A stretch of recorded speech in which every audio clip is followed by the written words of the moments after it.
Mga pakilig ng Paunin, malapit na. Dito na talaga kikiligin ang mga fans dahil magpapakilig na muli ang Paunin.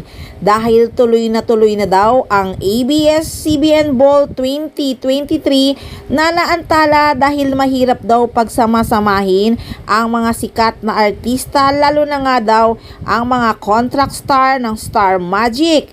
Hindi daw kasi makukumpleto ang selebrasyon kung wala ang sikat na artista ng Star Magic. So speaking of sikat na sikat, of course, Paolo Abilino and Janine Gutierrez ang phenomenal love team ng 2021, 2022, and 2023. Kaya naman pinakaiintay ng fans ito dahil alam talaga nilang hindi mawawala sina Paolo Abilino at Janine Gutierrez. At syempre sila talaga ang magpartner na maglalakad sa walkway na red carpet ng ABS-CBN. Siguradong pabonggahan ng kasuotan ang events na to ng ABS-CBN Ball 2023.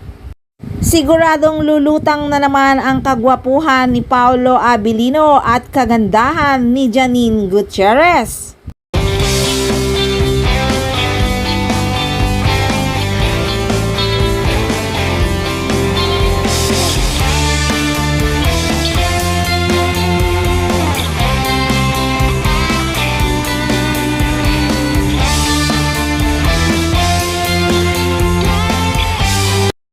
Sure talaga yan, hindi mawawala si Janine at si Paolo sa event na yon dahil part talaga sila ng ABS-CBN at sila ngayon ang pinakasikat na love team.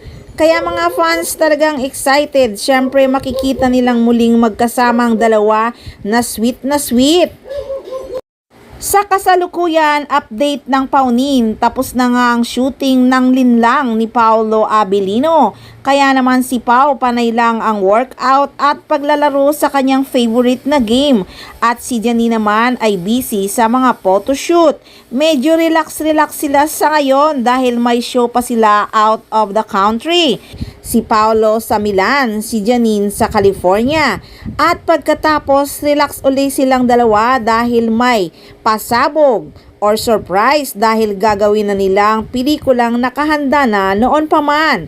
Tina-timing lang talaga at pinasasabik ang mga fans dahil kapansin-pansin wala silang naka-line up na gagawing teleserye man or pelikula na iba ang katambal. Tahimik talaga ang management ng Dreamscape.